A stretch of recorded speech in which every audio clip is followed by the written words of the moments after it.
It is a cracker.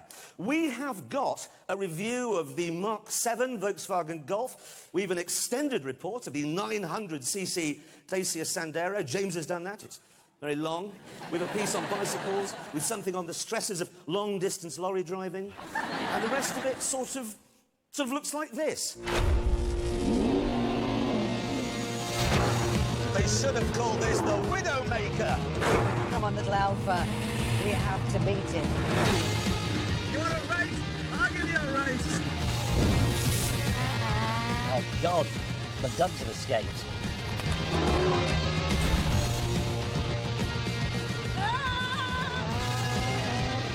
Just have my heated seats set to the first position. Colin, sorry. The town in question is called Chernobyl. Oh!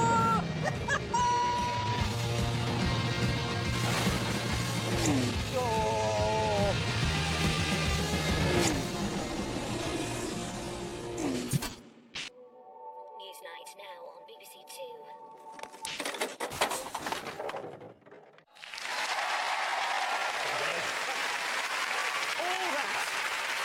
All that is to come. But first, there has been, I'm afraid, a bit of a row in the office. You see, we think that the current crop of hot hatchbacks are very good. However, we say they're not as good as the hot hatchbacks you could buy in the 80s or the 90s. Well, they're not, are they? No, exactly. But our producers, who are very young and wander around with the top of their underpants showing at the back of their trousers, say that we are talking nonsense. Yeah. So to sort it all out, they told us to go and buy 3 old hot hatches, whilst they would devise a series of humiliating challenges. The meeting point was a car park in Droitwich, and I was the first to arrive.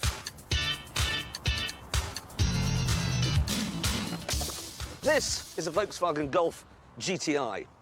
The standard bearer, the benchmark, the daddy. And think about it. A modern-day GTI would cost you £27,000. This was just 800 quid. I mean, 800 quid for a Golf GTI. It's only done 172,000 miles. I mean, it's just 25 years old. It's... Oh, there's James.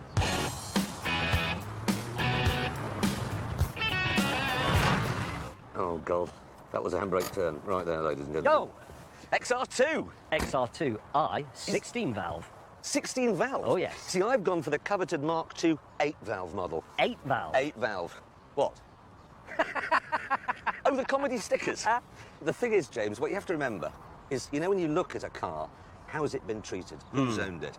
I looked at these stickers, the non-standard alloy wheels, and I suspect this has been slammed. It does look like it's been slammed. It's been lowered.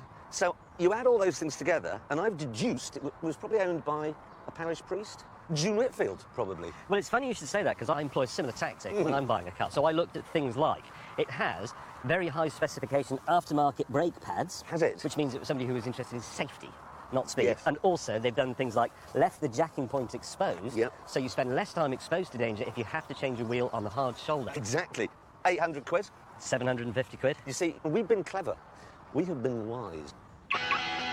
Sadly, our discussion was curtailed because Hammond then arrived. And he hadn't been wise at all. Is that... No. Nova, SRI. No. This is fun, isn't it? I'm no. loving my day so far. Let me talk you through it. 1.4 litre multi-point fuel injection, 82 brake horsepower. This is light and nippy and quick. This was the clever choice in its day. Was it? Yeah, it was. It was a clever alternative. I mean, I love what you've got. I'm seeing Hammond. Yeah. This has spent more time on its roof than it has on its wheels. Well- And all Novas are driven by yobbos who turn them over. I must admit, because it's not just this door that doesn't match. That one was white. I don't think there's a ditch in Essex that this hasn't visited, but it's still working. These are very desirable. Are they? How much was it? 700 quid. Not that anyone ever actually had to buy a Vauxhall Nova. It was much easier to steal one. Nobody's to watch this if you're a car thief. Don't watch this. You have the keys. I have the keys. What I'm going to do is remove the hazard warning light switch, OK? Yep. I'm now going to pop it back in again, upside down, and lo and behold, the ignition comes on. So now it's just a question of... Bump start. Go. And there we are. And I've got the key. As I was finishing my demonstration, I received a message. I've got a text. Oh, it's from the producers. Eh? No, it's the first of the challenges, look. What happened to the gold envelope? He's a teenager. That would mean using a pen. Oh, he wouldn't have seen it. No, he wouldn't. Anyway, it's... I don't know what it says. Because you need your glasses. Oh dear. Mould. It says the main reason for buying a hot hatchback is speed. You will therefore do a performance test at the Chelsea Walls hill climb in your Crocs of ship. Ship. Ship. I think there's been some auto-correction. Autocorrect, yes. Right. Soldier on. Oh, bloody hell. Have you got an alarm? 1989. They didn't have alarms, so everybody put aftermarket alarms on them, which don't work. Ever. Oh, shut up! I like to be laughing about them with their alarms, but I've just spotted something which is, well, everything got stolen in the 80s, so they'd engraved the reg number on the glass. And on the tailgate, I can't help but notice that this registration number isn't the same as this registration number, which means it's not the original tailgate. I thought that was the only original panel on it.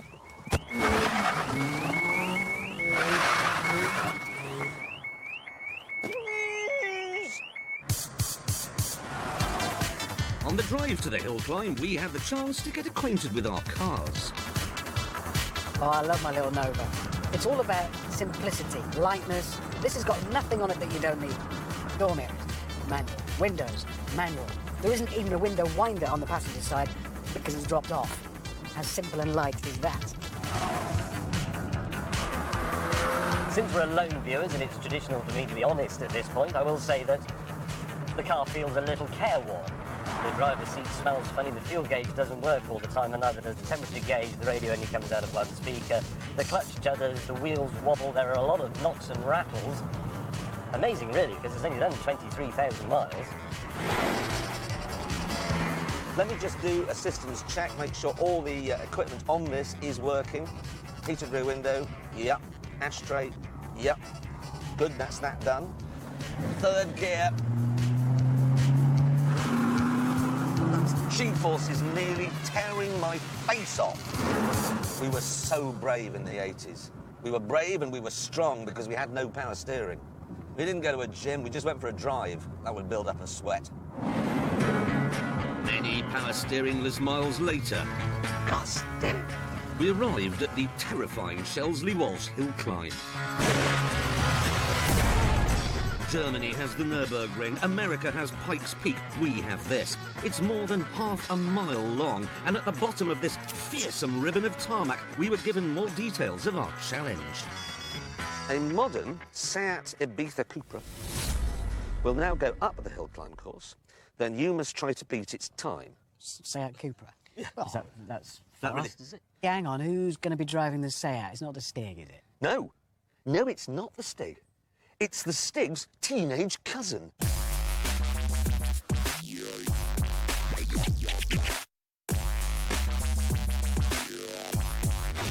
Look at the size of it. Oh, massive. Might as well try and drive up there in whale. that barn. With the traditional hill climb chock holding the Seat in place, teenage Stig was ready for the off. Go! What a dreary spectacle. It doesn't have that nimble, light, tight, frenzied feel of a proper hot hat. Oh.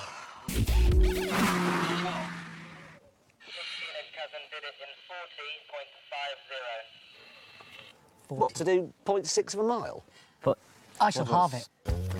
As the Golf had the most power, we agreed it should go first. Hold on, I'm just going to shut my window. Yeah, there it is. 3, 2, 1. That was all wheel spin, wasn't That's it? already quicker though, look at that. Double V clutch into second. A pheasant! Oh, that was close. Yes! 112 of the finest German horsepower hurling me up this hill.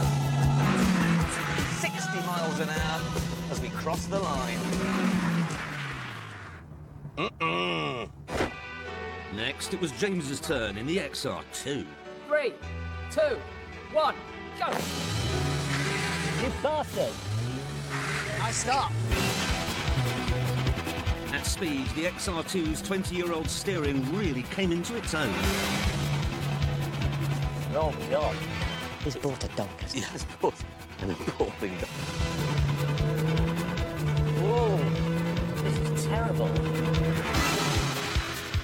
More worryingly, on the way back down, a marshal handed me back some of my car. That is a bolt, obviously. But for what? As I pondered on that, Jeremy prepared the course for Hammond's Nova. Hammond! I have never seen a man suit a car more than that. 3, 2, 1. Yeah! That's a wheel spin. There are some people who look like their dogs. There are one or two people who look like their cars, and yeah, Little. Nova drivers. Everything I have. Come on, unleash the lot. Across the line. And now, back down. Oh, yeah.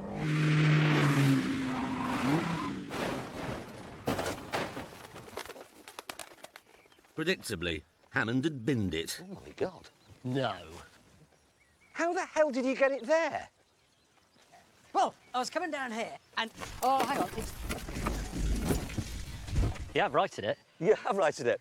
Look, he's actually beaming because you stuffed your... Well, you can tell your mates, can't you? Well, In the that's ditch. exactly- And it's a complete roll now. Because this was the thing in the 80s. You put your car in a ditch, and you did, and you found it funny. Do you realise if Constable had lived today, he would have painted that. It would have been painted by Constable and called the Hey, Wayne! Very good. As the marshals recovered the Nova, we were given the results. What was the stick? I think he was 40.5. 0.5. Right. I was 47.4. May, perhaps not surprisingly, 50.4. Right. Hammond, 46.3. So we're slow. You're the fastest, and I congratulate you. Thank you. But the point is, we were all slower than the Stig, and yet we weren't. Well, hang on. How do you make that out? Time moved more slowly in the 80s. Because when you're 30, a year is a 30th of your life. When you're 50, it's a 50th of your life. By the time Hammond had got this one worked out, darkness had fallen. So what have we learned? Well, obviously we've learned that our cars are much cheaper than their modern-day equivalents, and in real terms, faster. But I think we'd all agree that they are looking a bit tired. So we decided to spruce them up at the top-secret Top Gear Antique Restoration Centre on the A451 just outside Kidderminster. Here, cars are wrapped in a special self-adhesive material to give them a brand-new, factory-fresh look. If you pay somebody else to respray your car, £5,000, £10,000, this is less than £1,000. Now, pull the right bit off there. Job done. With the Renault done, we decided to do our cars ourselves.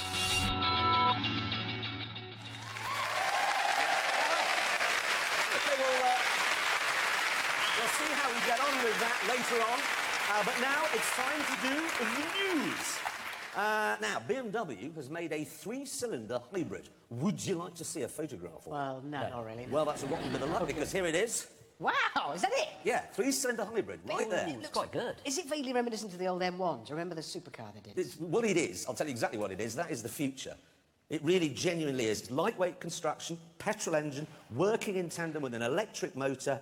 And I know that sounds dreary, but think about it. It's the exact same recipe you get in a McLaren P1, and that is not dreary at all. No, and more to the point, you've driven it on the show next week. Yes.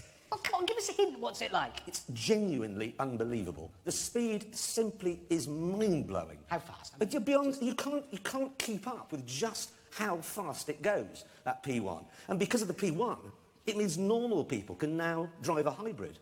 You don't have to wear nuclear-free P sandals. You can be like normal people here and have a hybrid. That's why I think that is going to be brilliant. You know, the thing is, OK, it'll go like a 911, cost about the same as a 911, but you don't have to be a moron to drive one. Like James and Richard. both. Really? Yeah. We are back Bring at it up. work, aren't we? We are back in the playground. We are. Yeah. I'd like to talk about things I'm sorry I missed while we've been off air. Plans are being drawn up, right, to find the owner of a car if a passenger throws litter out of the window. Fine him? But the owner. No, The owner. throw him to the dogs. Well, no, I Use the Kim Jong-un technique on people who litter. No, I know what you mean, because littering is the most moronic crime. It's pitiful. However, thanks to this, there is now an excuse for it. Excuse for littering? Yeah. What? Think about it. James, mate, can I Yes? have a lift home tonight in your car? just me and, like, my favourite bin bag full of empty crisp packets. You know, I was once riding my motorcycle past a line of stationary cars, and I was hit in the face by half a ready meal that had been thrown out the window. I mean, still hot. I'm talking That about was it. me. Was it? Yeah, and it wasn't a ready meal. No. It was an adult nappy. Anyway, we've had the Formula One testing all last week, as I'm sure you know. Important this year, the testing, because there's so many new rules. The cars now have to have 1.6-litre engines, they have to have narrower wings, and sex aids on the front. Don't be stupid. They don't have to... That's... They do! You're making that... Hello? Have a look at this, the Caterham. That's a sex aid on the front. Oh, We've got a close-up on the Toro Rosso. no! Oh, God! You wouldn't want to be rear-ended by that, would you? That's... Because you think about it, you get in the car, strip yourself in, and there it is. It's a strap-on, basically. It's Formula Strap-On. Formula Strap-On is what it is. Right, here's a scenario. You're racing towards the finish line, neck and neck. You want to cross the line first. It's good if you could extend the front bit. And maybe if you were, I don't know, let's say, having trouble extending the bit at the front, they could have a little blue triangular button on the steering wheel that you can press, and then... V-Power. Yes! There it is. For about an hour and a half, it's long. I'm just saying. You don't get coverage like that in Autosport magazine.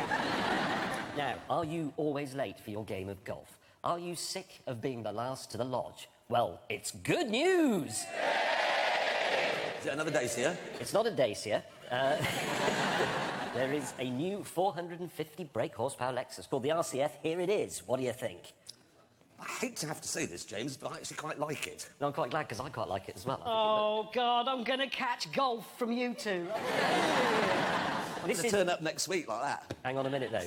This is the second Lexus you've liked. It is, you're a Lexus fan. There you go. And then I'm going to join the police as a constable and become a chief inspector within a week with my trouser leg rolled up in one of those. Oh, it was a Mason's. I thought that was a sexual thing. Oh, I tell you what I was driving the other day. New Mercedes S-Class, which is available with a thermal imaging camera, OK, which sends a feed from the front of the car onto the dashboard. So you can see what's ahead at night, beyond the range of your headlights. We've got some footage of it here. So as you're driving along, the camera can see animals. There you go. It picks them out in red, or people, as it's going along. There is an animal, you see. That's clever. Yeah, it's a bit of a gimmick, though, isn't it? You wouldn't sort of rely on Well, it. no, you say that, James, but I was coming back to my flat in London the other night. It was quite late, in the S-Class, with that turned on. And as I was going up, it picked out a red box in some bushes just outside my front door. So I drove up. What on earth is that at this time of the morning? Drove up. When the headlights got there, paparazzi photographer. So it can actually find Paps hiding in the dark. Yeah, but there's a problem, because when I tried to run him down, as you get near, it automatically applies the brakes. So what's the point of targeting somebody if you then can't hit them?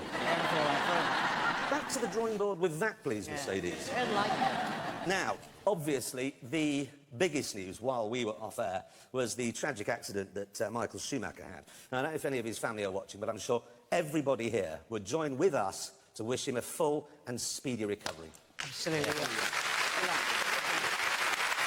Come on, old fella, pull through.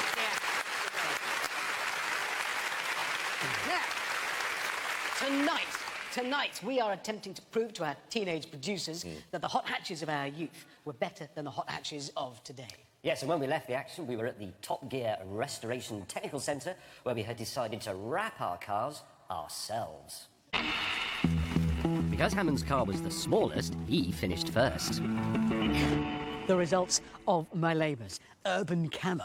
Or it might be Arctic, actually. Arctic urban camo. And, yeah, I mean, there's a rough edge here and there, but for a first attempt, I think it's pretty crisp. Oh, genius. What? Hello? Yeah, mate... I haven't seen it in the light. It's terrible. How brilliant is this? Well... What you're looking at here is velvet. Why didn't you drive it out? Because I suspect James May, as a cruel joke, has hidden my keys. Actually, no. I suspect you've effectively hidden your keys because I suspect that's them there, look. You left them on the roof. And while I'm here, isn't there a sunroof on this car? Yes, here. Well, you can't open it, or this door. Just Or, in fact, this door. What? burglar proof. As Jeremy retrieved his keys, James appeared. He hasn't got the idea of rapping, has he? Mate, you Come really- on. It's a bit annual, mate. That's Yeah. exactly it. It's seasonal. It's unequivocal is what it is. You park that by the side of the road and say to anyone, what's happened to that car? And they'll say, oh, it's been wrapped. Hang on, text. Dear Grandad. Really? Thank you. Because 1980s hot hatchbacks were so easy to steal, they were mostly used for doing handbrake turns on housing estates and ram raiding Woolworths. So, to see which one of your ridiculous cars is best, you will now have a game of supermarket sweep. The rules were simple. The producers had laid out a course around the aisles of a supermarket, and we had to see which of our cars could get round it the fastest. Right, James, you're going first. Just so you know, there is a second added to your time for every pound of damage that you do out there. Right. OK? OK. This is going to be like living in the 1980s. 3, 2, 1, go! Obviously, I am the intelligent one here, and the point of this is to not hit anything, not to go round quickly. It's neat. Isn't he? A second is more easily saved by not breaking something than by driving into things. Through the chicane. Missing that, missing everything.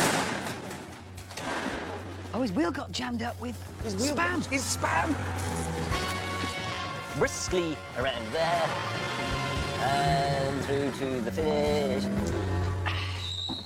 How did I do? 1 minute and 2, but you did hit things, James. After the value of the smashed custard creams and the splattered spam had been totted up, I took my place on the start line. Good. Yes! 3, 2, 1, go! That's a vigorous start. Here we go. And into the turn. It's a bad crash. Oh, no. That's a couple of seconds off there. Yeah, I'd say so. Things have gone literally... I've hit the luxury toilet tissue. And some bread. Yes, I just hit some... Oh, no. I've got HD biscuits literally everywhere. Oh, God above. Well, it is a quick time now, but it possibly won't be once you've added on the destruction.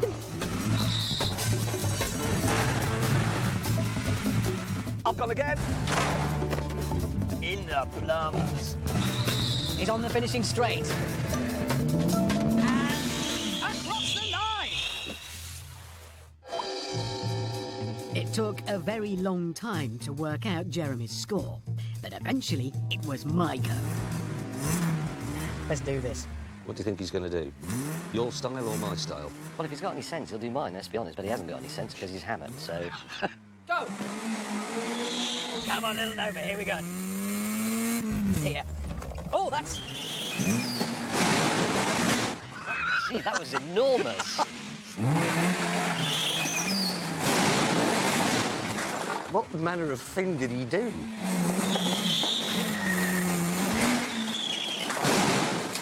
Run away!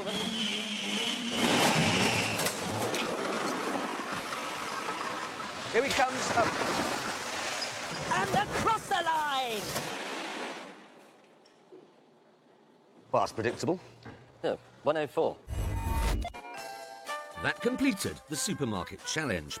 All we had to do now was help Hammond right his car. Oh, maybe another one.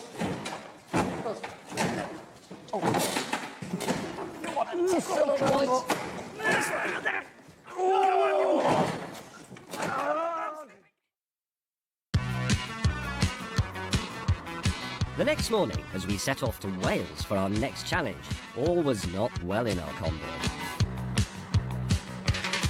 A packet of Cocoa Pops had severed the fuel line in Hammond's Nova. And one of the many crashes had damaged Jeremy's Golf. Oh, Lord, no, this steering is... There's something catastrophically wrong. Look at it. I can't... Oh! Gentlemen, I may have to stop. A couple of miles further on, I found an empty airfield where I could do some repairs. Yes, the handling characteristics were affected by a small accident last night with some beef stew. Oh, dear. I hit the bottom of the wheel and it's gone in, but you can solve it. Yes, I've seen that done. Most F1 teams do something similar. Is your car working yet, Hammond? Yes, I've got to put a new fuel pipe on. It can take Get me a on with it second. I've then. got one more Jubilee clip to do and it'll be done. What? Text, which could mean it is from producers. Ah, the results of Supermarket Sweep Oh, brilliant. are in.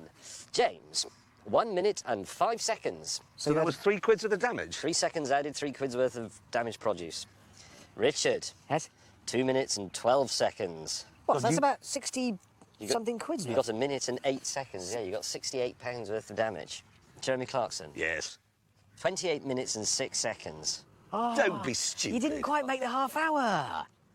It's rubbish anyway, because Is it? yes, because in the 80s I did not ram raid shops. I frankly had much better things to do with my cars. What? I can't tell you now. Why not? Produced. What? What I'm going to do, Hammond, you can't do in front of BBC health and safety people. Eventually, the producers went to get something to eat, and with the cars mended, I began my demonstration. Right, this is called lap of your own car. What I'm going to do is I'm going to climb out of this window when I'm driving along, over the roof, through the passenger window, and back behind the wheel before the car stops. But you're the driver. Yes. Right. Are we ready? I'm going to pop it into neutral. Here we go. Oh, my God, he's got... I think this is what George Michael was trying to do. Small steering input. I got it. I'll just keep a... Oh, my God, it doesn't really stick. Right, he's gone. Let's see if I can get it He's from the out outside. of the car. Actually, on the roof of a moving vehicle, I'm doing a lap now. Here he comes, ladies and gentlemen. Here he is coming in. I tell you what, Velvet's good. You get better traction. Genuinely Yes! It worked! Yes! This success sent us on a journey down memory lane.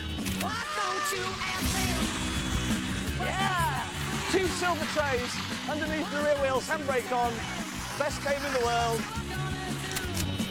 Right, musical chairs. Let it begin. Right, you're now steering. I don't know what to do. Your hair! Ah, get off! Your bottom is touching my sausage. Hey, go back. Go back.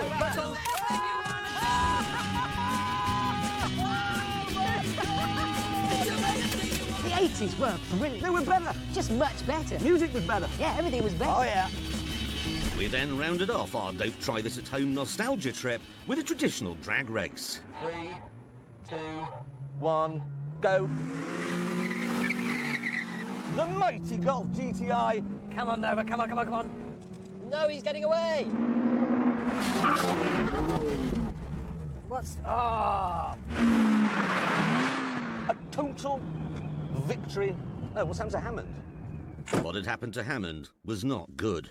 Still there. Perhaps it's not used to being the right way up.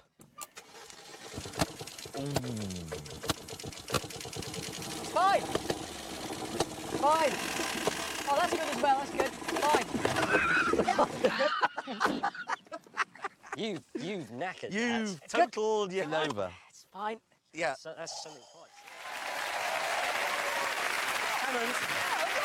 Hammond, would you like to tell the ladies and gentlemen what happened to your Nova? Well, it just blew up. Did it? Or Yeah. did you change into first rather than third? I did do that a Look, bit. never mind Exactly. about the Nova, because the producers, it turns out, are very, very cross with us about our little trip down memory lane. They say it might make young people copy us. I don't see why. It's not like they've ever copied anything else we do, is it? No, you never hear kids go to the barbers and say, "Could I have hair like James Mays, please?" It was just really a montage of stuff that was acceptable in the 80s that isn't acceptable now. Like wearing white socks. Exactly. Or saying to a female co-worker, "Oh, you look nice today." Exactly, you can't do that anymore. Anyway, we must move on, because I want to talk about one of the most evocative words in motoring, Bonneville. Team it with Triumph, it's a legendary motorcycle. Team it with Salt Flats, it's a shrine to the pursuit of speed. Team it with Hue, and it's neither of those things. But it is tonight's star in a reasonably priced car. Ladies and gentlemen, from Downton Abbey, his favourite TV show, Hugh Bonneville!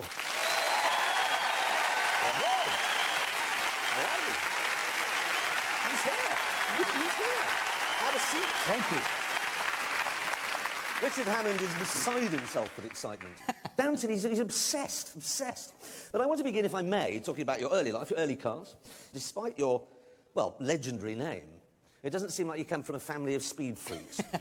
No, the Bonneville Salt Flats don't feature high in my pedigree. We're a family of Volvos when I was growing up, starting with I think it was a 121, which was a sort of roundy shape. Yeah. Number plate NUV665E. For some reason I can remember that number plate, but I can't remember my own now. Do you know, that's a weird thing. I was only talking to James May about this the other day. We can remember the number plates of our father's cars. Yeah. JWY370J and DW 510H on the Cortina 1600E. FYR 495J on the Volvo 124. So you can remember all your dad's Volvos? Yeah, it's tragic, really, isn't So it? you went through they were 1 Series Volvos, so very early ones. They were early, and the weird thing about the first one, the NUV665E, was that my dad regretted selling it, and then he was at a zebra crossing near where we lived in Blackheath, and suddenly spotted it about 5 years later, and flagged down the driver and said, if ever you want to sell it, it was the biggest mistake in my life was selling it. And a few months later, the bloke got in touch, and it was in the family for the next 10 years. While we're on the subject of family, why did you try to bury your sister when she was still perfectly healthy? I can't believe you've asked me that question. That's quite embarrassing. Well, she'd been quite annoying. I was about 8. And she was 16, I think. And I went and complained to Mum, and, you know, and she was sort of, I don't know, cooking supper and said, yes, that must be really annoying for her. I said, I'm gonna kill her, but first of all, I'm gonna dig her a grave. And she said, yes, dear, dinner will be in, you know, half an hour. So I went out the back and I got the shovel and I started digging this. I measured it out, 6 foot long and, you know, that wide. I started digging. I got about 3 inches, probably. And the weird thing was that Magpie were filming in our street, and they were doing a programme about rag and bone men picking up junk from... And so my mum had run out to say, oh, yeah, we got an old tin bath or something if you want it. And so they said, can we film, you know, coming round the back of the house to where the tin bath was, and the cameraman fell in a grave. I hasten to add, I love my sister. Yeah, tried to kill her. I once tried to kill my sister when she put a drawing pen through my space hopper. Bitch. You heard that, Joanna. Lord Grantham just called you up. Did you not, though, have a flirtation with Triumphs as a family? Well, I always coveted my aunt's Triumph Stag, which was a beautiful car, and then a selfish cow sold it rather than give it to me for free, you know. So that's Stags. You'd suit a Stag. a stag. Because you don't actually drive a 2-seater sports car, from what I understand. No, I don't. Currently have an XC90, Volvo XC90. A fine car. I bought it off a friend about 10 years ago, and it has served us very well, but going to go to an Audi Q5, is that what it's called? Yeah, is that really snoozeville? That's like forsaking all food and saying, I'm going to live for the rest of my life on nothing but wallpaper patch. It's an appallingly... What? Jeremy! What? Stop talking to him about cars. I don't... Hammond, you've never... You're always having a cup of tea. What? Oh, stop talking to him about cars. What? Because he's from Downton Abbey. He knows it's better. That's Lord Grantham over there. I know. Yes, I know. There. He's looking at me. Lordship. Ask him a question about... I'll ask him about... What question? Who's Lady Mary going to marry? Which one? Just ask that. I'm over here. Who is Lady Mary going to marry? I have no idea. I'm sorry, Richard, I don't know. He doesn't No, know. it's He Lord doesn't know. Grantham, he doesn't. Hammond, he's not here to talk about Downton. You're here to talk about your new film. Exactly. Exactly. Go away. Back in your box, Go Hammond. away. Anyway, the new film, The Yes. Monuments Man. Tell me, what is that about? It is based on the true story of these rather sort of unsung heroes of the Second World War who were art historians and museum curators who were sent in after D-Day largely to try and locate the art and the treasures that the Nazis were spiriting away, and also to try and persuade the Allies not to blow up that particular church because there are Germans in it, because it does contain, you know, part of our culture. Oh, really? And that's a true story? It's based on a true story. Well, we've got a clip. Oh, I haven't seen anything. No. Well, you can have a look at yourself on telly. Look, here we go. And finally, we have your sculptor, Sergeant Walter Garfield. He's a good egg. I worked with him on the World War I Memorial in St. Louis. Aha, Sir Louis. Hey, Stokes! How are you, old boy? Hey, Walter. How they treating you? I'm taking it pretty easy on us. I think they feel sorry for us old guys. I don't much fancy an obstacle course. It's not so bad. By the end, you're just crawling on your belly while teenagers shoot blanks over your head. Well, yes and no. How's that? Yes, they are teenagers. And no? They're not blanks. Looks like my sort of film. That is my sort of film. Now, this is George Clooney.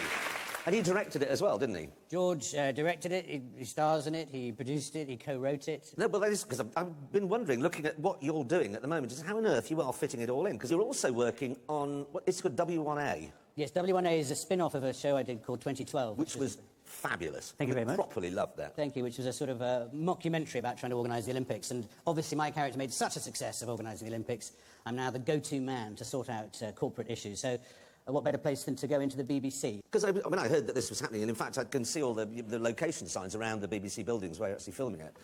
Thinking, how do you make fiction about BBC management funnier than what actually happened? Because, you know, Broadcasting House, the new big building on top of Regent Street, Portland Place, you're not allowed in there, even if you're BBC staff, unless you've been on a half-hour health and safety course on how to operate the building. Well, I started that course, this sort of 8-page document, lady with an 8-page document arrived to talk me through it, and page 1 was a picture of a fire alarm, you know, red fire alarm box. She said, this is a fire alarm.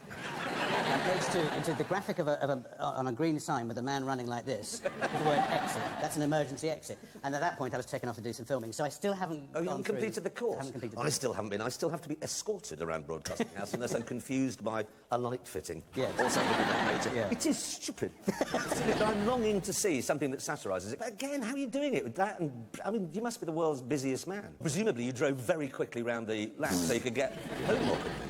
No, I'm not a speed merchant. At the beginning, when the stick took me around, I was really terrified being in the passenger seat. And I thought, I'll never be able to do this. And by the end, as your guys will tell you, I refused to get out. I wanted to go again and again. Who here would like to see the lap? Yeah. Let's say, let's have a look.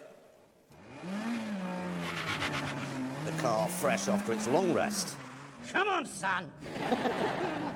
Look at the tech line streaming down. That is wet, actually. That really is pouring down. And that's odd for England. If you're watching abroad, it's never normally like that here.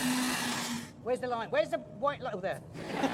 No, you may laugh, but weirdly, it is quite tricky to see the lines when the track is soaking wet. It's really steamy. You do need to get that sort of thing sorted out before you set off. Now, even though those lines are invisible from behind the wheel, you've done a pretty good job through. That's not bad. Woohoo! Perfectly judged. Must remember to get some milk. Worse than Kimi Raikkonen for not paying attention, but no worries through there at all. Tyres, speedy, moving them about nicely. That is quick. Right, you're on the wrong side of the road there, but never mind. It's nicely done, and you haven't gone off on the second-to-last corner. Gambon, bit of understeer. That car grips well, and there we are across the line. Wow.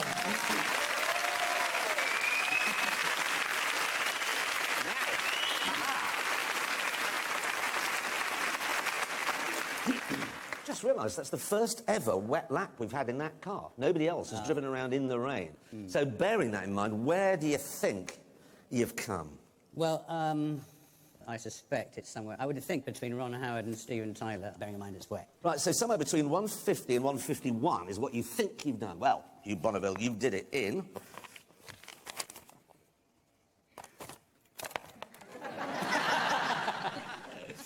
...150.1, which means you're the first guest ever to guess correctly... Oh, wait. The first... You just put Steven Tyler. No, I'll cross it out. Wrong. It was a very professional show. There, look, correct. To be brutally honest with you, the Stig did say that you have a natural talent, and if it had been dry, you would have been very close to the top. Well, that's an accolade. It is. I'll go away happy, thank you. Ladies and gentlemen, thank you so much. Hugh Bonneville! Thank you.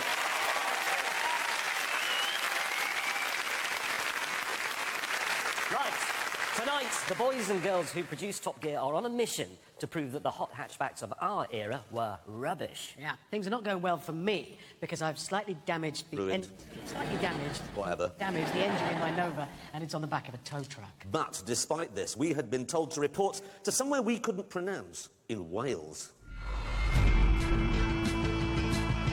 Having crossed the Severn Estuary, we soon arrived at the location. Trefnideth Sailwaith Diffin Manhiford Care went. And here on this huge abandoned army base, crisscrossed with more than 30 miles of deserted roads, we received the details of our challenge. Oh, hello.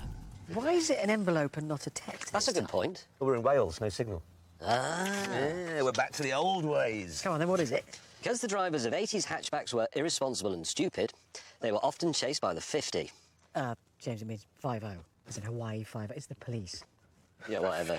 Well, yeah, anyway. You will now go head-to-head with the Top Gear Police Department. Each of you will take it in turns to drive your own car, while the other two will use a selection of police vehicles to try and stop you. That sounds quite good. It does sound good. I tell you what, Hammond, you go first. Good, yes. I might need a minute. While Hammond mended his car, James and I broke out the TGPD pursuit vehicles and slipped into our police uniforms. OK. Hammond, are you ready? Yes, I am. In 3, 2, 1, start the clock.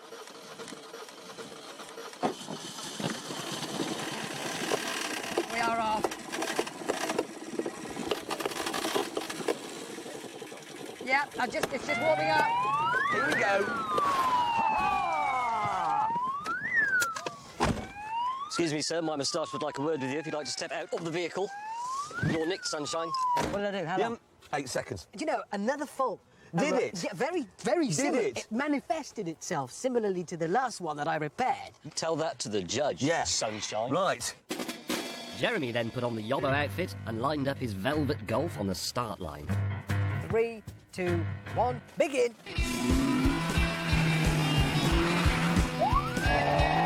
There we are, 8 seconds. I've already beaten Hammond.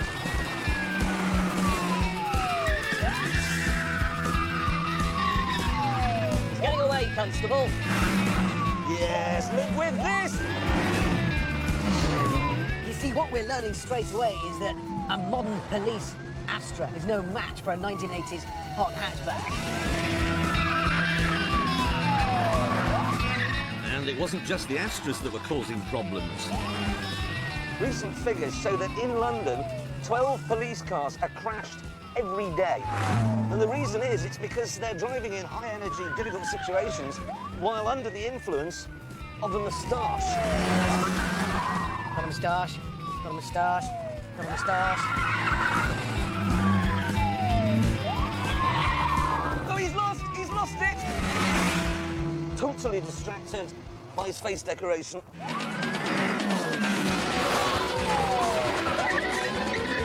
The Astra's unable to close the gap. Come on!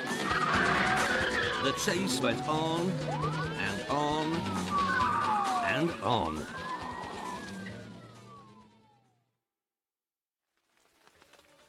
The next morning, the weather had become extremely Welsh. But still, the Golf was uncaught. This isn't working, sir. No, I agree. I think we're going to have to break out the Top Gear Police Department magnetron of justice. If anything could stop the miscreant, it was this. A giant crane with a 7-kilowatt magnet suspended from its arm. A machine that could render any vehicle immobile in moments.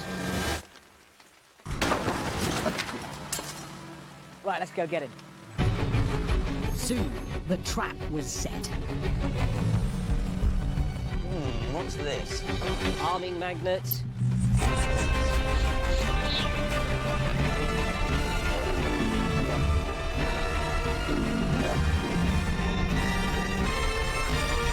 Here he comes.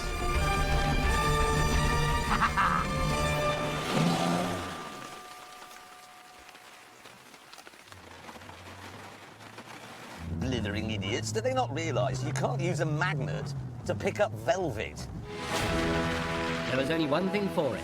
Unleash the TGPD remote-controlled car of death. Target vehicle identified and located. Where the hell are they? How can this be a police chase when they aren't chasing me anymore? Target acquired.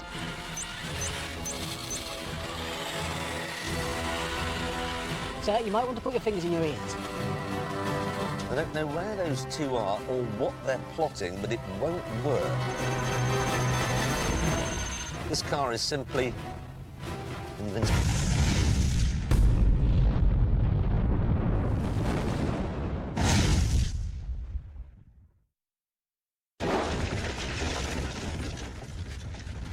Bigger than I was expecting, Constable. Yes, sir, it was, sir. So, it turns out that velvet is impervious to magnets, but it is pervious to dynamite. Nevertheless, I felt confident that James would not be able to beat my ovation time of 14 hours and 22 minutes. In 3, 2, 1, start the clock. However, as he set off, it became clear he'd come up with an unusual plan. What is he doing? Now, the thing is, viewers, whenever you watch police camera action or see a real police chase, the person trying to get away is always going ludicrously fast. But actually, what's the point? You just panic and have an accident, and that's the end of that. But if you just do normal speed, they still can't get you out of the car, can they? Keen to prove him wrong, I initiated the TGPD anti-terrorism move. Here we go. Pushing, pushing. Got him.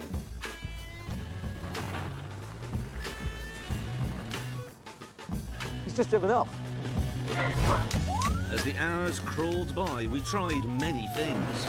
Stop him, Constable. How's that going to help? I'm falling off the bonnet. What are you going to do if the doors are locked? You can't pull a man out of a car.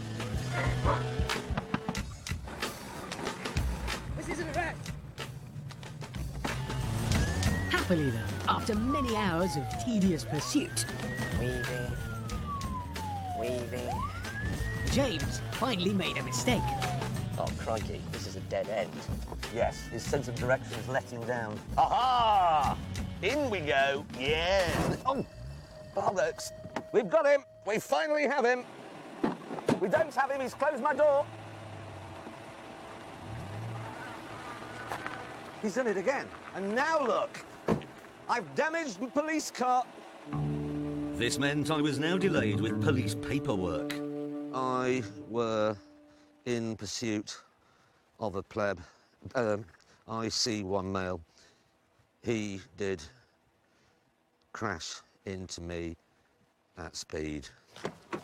I'm gonna get that bastard!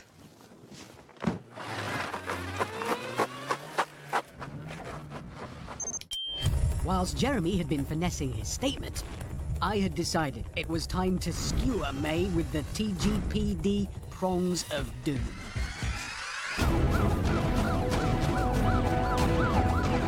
It's a heavy, high-mobility engineer excavator, and it's built by JCB for the military.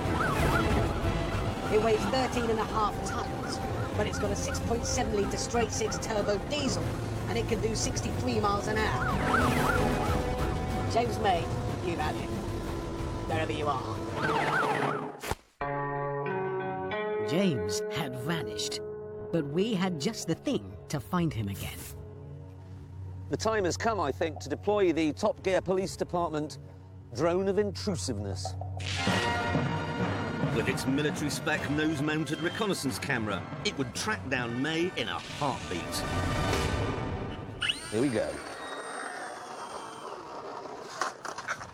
The drone of intrusiveness has crashed. Eventually, I got the drone airborne and began the hunt for O.J. May.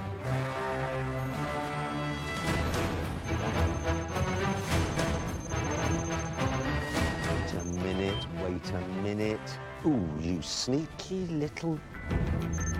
James was hiding in an abandoned garage bay. But if he thought he was safe there, he had another thing coming. Welcome, everyone, to the Top Gear Police Department E.T. thing of devastation.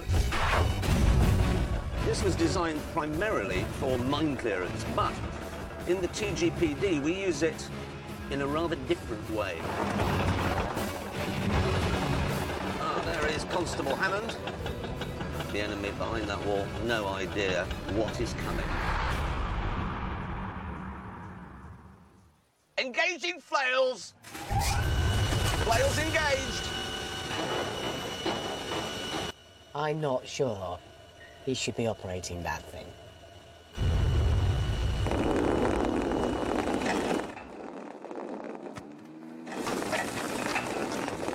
Yes, look at that.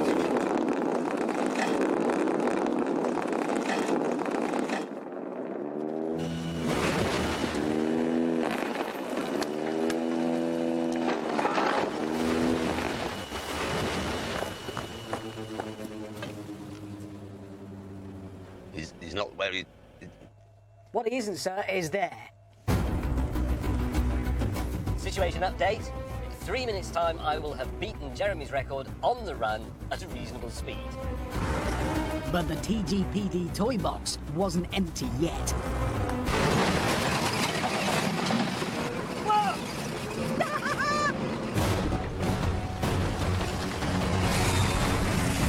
Well, it looks like Constable Hammond's got the hang of tank driving. The first thing you need to know is, I have an erection. Coming at you, James May. Oh no! The Top Gear Police Department tank of righteousness is right on my tail. What am I going to do? I know. Easy. Right. Oh, hang on a minute. He's stopped. He's given up.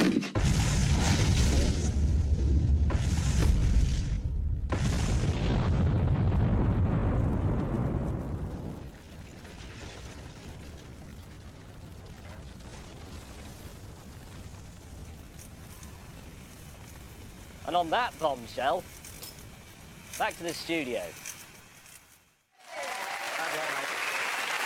It's interesting. It's interesting, I think, an important question was raised in that film. Because if you have a moustache, how do you concentrate on doing anything other than having a moustache? I know, I felt like I was a life support machine for a moustache. I mean, if you're a bomb disposal man, and you've got to defuse a bomb, you're just sitting there going, I've got a moustache, I've got a moustache. How did Nigel Mansell win a Formula One World Championship? I know. You don't have a moustache, sir. But just let me show you what it's like to have one. Permanently. It's like that. Permanent. What do you do for a living? Transport manager. You couldn't be a transport manager if I was doing that to you permanently.